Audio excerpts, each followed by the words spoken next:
Hi everyone, welcome back to Steve's View. What do Oman and South Korea have in common? At first glance, almost nothing. One is a small Gulf state sitting next to Iran, the other is a major American ally on the other side of the world. But in the past few days, both countries have found themselves caught up in Donald Trump's increasingly transactional approach to foreign policy.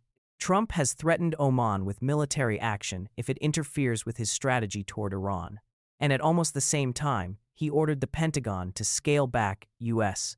South Korean military exercises while openly criticizing Seoul for refusing to help the United States with the Iran conflict. Then there is the third piece of the puzzle. Trump is once again reaching out to North Korean leader Kim Jong-un. Put these three developments together, and they reveal something much bigger than three unrelated headlines. They raise a fundamental question about Trump's foreign policy. Is Trump redefining America's alliances or turning them into transactions? Let's start with Oman. According to the Wall Street Journal report discussed in our source material, Trump warned that if Oman interferes with U.S. efforts to pressure Iran or obstructs the American strategy surrounding the Strait of Hormuz, the United States could take military action against Oman. That is an extraordinary threat because Oman has traditionally played a very different role in the region. It has often acted as a mediator between Iran and the Arab Gulf states, and it has maintained communication channels with Tehran even when relations between Iran and Washington were extremely tense. During the current conflict, Oman has again been involved in discussions over shipping through the Strait of Hormuz, and this is where Washington and Muscat appear to have reached a serious disagreement. The United States wants to maintain pressure on Iran while preventing Iran from using the Strait of Hormuz to undermine that pressure. Oman, meanwhile, has been trying to preserve commercial shipping and negotiate arrangements with Iran. From Oman's perspective, that may look like diplomacy. From Washington's perspective, it can look very different. If Iran and Oman reach an arrangement that gives Iran a role in managing shipping through the strait, then American efforts to isolate Iran could become less effective. That helps explain why Trump's rhetoric toward Oman has become so aggressive. But there is a larger problem. Oman is not Iran. Oman is not Russia. It is not North Korea. It is a partner of the United States. And that creates a difficult question for America's other partners in the Middle East. If Oman can be threatened with military action because it refuses to follow Washington's preferred policy toward Iran, what does that tell Saudi Arabia, the United Arab Emirates, Qatar, and other American partners? The message could be very simple. Being an American partner does not necessarily mean being protected from American pressure, and that brings us to South Korea. Because what is happening on the Korean peninsula may look completely different from the Oman story. But underneath, there is a very similar logic. Trump has ordered the Pentagon to scale back the annual joint military exercises between the United States and South Korea. And Trump has given several reasons for doing so. The first is money. Trump has complained that the exercises are extremely expensive and that the United States carries most of the cost. That argument fits perfectly with Trump's long-standing view that America's allies should contribute more to their own defense. For Trump, alliances are not simply about treaties and shared values. They are also about who pays, who contributes, and what America gets in return. But there is a second reason. Trump says large-scale military exercises send an unnecessarily hostile signal to North Korea. He has repeatedly emphasized that he has a good personal relationship with Kim Jong-un, and from Trump's perspective, if Kim does not consider himself an immediate threat to the United States and has historically shown respect toward Trump, then continuing large military exercises right next to North Korea may undermine the possibility of diplomacy. This is very similar to Trump's approach during his first term. Back in 2018, Trump also described the U.S. South Korean exercises as expensive and provocative. He suspended or reduced some exercises as he pursued direct diplomacy with Kim. The problem is that the diplomatic process ultimately failed to produce what Washington wanted most. North Korea did not agree to meaningful denuclearization. The relationship between Washington and Pyongyang eventually returned to confrontation, and in the years since, North Korea has become more capable, not less. Its nuclear arsenal has expanded. Its missile capabilities have improved, and its military relationship with Russia has become much deeper. North Korean forces have even gained battlefield experience through their involvement in Russia's war against Ukraine. So when Trump now returns to the same basic playbook, critics naturally ask, why should we expect a different result this time? But there is another reason Trump is unhappy with South Korea. And this may be the most revealing part of the entire story. Trump has publicly complained that he recently asked South Korea whether it would help the United States with its effort against Iran. According to Trump's own account, Seoul essentially responded, "No thanks. That matters." Because South Korea is not simply another country that Trump happens to disagree with. It is a formal American ally. The United States has tens of thousands of troops stationed there. The two countries have spent decades building an integrated military alliance designed primarily to deter North Korea. And yet, Trump appears to be connecting South Korea's willingness to support American strategic objectives in the Middle East with the future cost and structure of America's military commitment on the Korean Peninsula. That is a very different way of thinking about alliances. The traditional American approach would be something like this. The United States and South Korea have a treaty. North Korea poses a threat. Therefore, the United States helps defend South Korea regardless of whether Seoul agrees with every American foreign policy decision. Trump's approach is more transactional. If America is expected to spend money and risk American lives defending an ally, that ally should also be willing to help America when Washington needs it. And that brings us to the strange part. At the same moment Trump is pressuring South Korea, he is reaching out to Kim Jong-un. Trump has posted photographs of himself with Kim and emphasized their personal relationship. He has suggested that the relationship remains good. And now he wants fewer military exercises with South Korea. Think about the optics.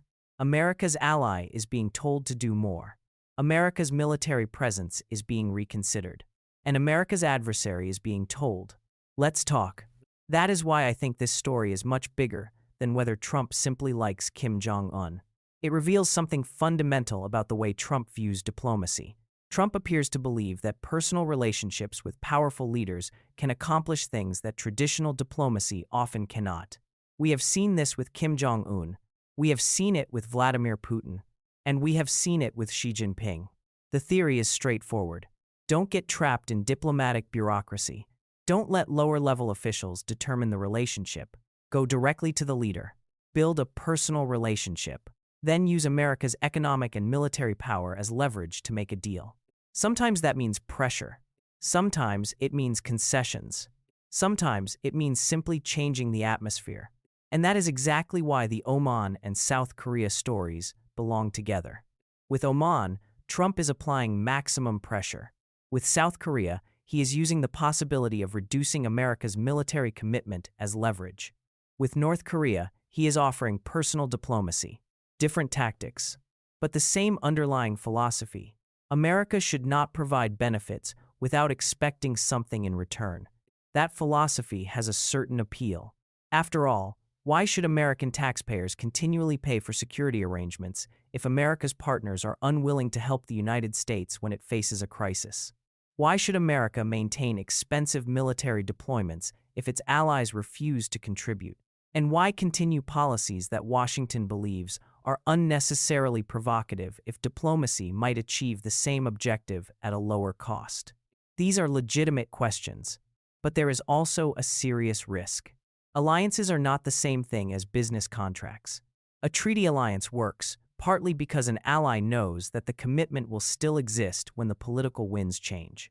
If every disagreement becomes a negotiation over whether the United States will continue providing security, allies may begin to question how reliable America's commitments really are.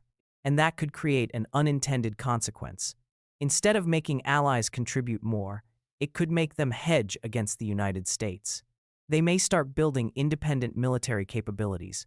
They may seek relationships with other powers. They may become less willing to automatically support Washington in future crises. And America's competitors would welcome that. This is particularly important in Asia. South Korea is not just a country that hosts American troops. It is part of America's broader strategy for maintaining a balance of power in East Asia. Japan, South Korea, Taiwan, and the Philippines all watch how Washington treats its alliances. If Seoul begins to wonder whether American military support is conditional on agreeing with every U.S. foreign policy decision, other allies will notice. And China will certainly notice. That is why reducing military exercises with South Korea is not simply about saving money or sending a friendly signal to Kim Jong-un. It could also affect the credibility of American deterrence in the entire region. And there is another complication. America is currently fighting a major conflict involving Iran. American military resources are being redirected toward the Middle East. Missile defense assets have reportedly been moved from other theaters. Naval forces are being shifted. And Washington is debating how much military capacity it can commit to the Iran conflict without weakening its ability to deter threats elsewhere. So perhaps Trump's decision is not purely diplomatic. Perhaps there is also a resource problem. The United States cannot concentrate unlimited military forces everywhere at the same time. If the Middle East requires more assets, something else has to give. And that makes the Korean decision even more significant. Because now the question becomes, is Trump reducing the exercises because he believes diplomacy with North Korea is possible, or because America needs to conserve military resources for Iran? Perhaps the answer is both. But either way, the timing is important, and it brings us back to the bigger picture. Trump is trying to manage several major challenges at once: Iran in the Middle East, North Korea in East Asia, Russia and Ukraine in Europe, China in the Indo-Pacific. And his approach increasingly emphasizes direct bargaining, personal relationships, and transactional pressure. Sometimes the strategy is, do what America wants or face consequences. Other times it is, let's make a deal. And sometimes, as in the case of South Korea, it is, if you don't help us, don't expect America to keep doing everything the same way for you. That may produce short-term leverage, but the long-term question is much harder. Can a global superpower run a durable alliance system on a transactional basis? Because America's greatest strategic advantage has never been just its aircraft carriers, missiles, or nuclear weapons. It has been the network of countries willing to stand with the United States. And that network works because America's allies believe that American commitments are larger than the personality of whoever happens to occupy the White House. Trump is challenging that assumption. He is asking America's allies to prove their value. He is asking them to pay more. He is asking them to support American priorities beyond their own regions. And when they say no, he is willing to make them feel the consequences. At the same time, he is willing to talk directly with America's adversaries if he believes a personal relationship can produce a deal. That is the gamble. And Oman and South Korea give us two very different examples of the same strategy. Pressure your partners when they resist. Offer diplomacy to your adversaries when you see an opportunity.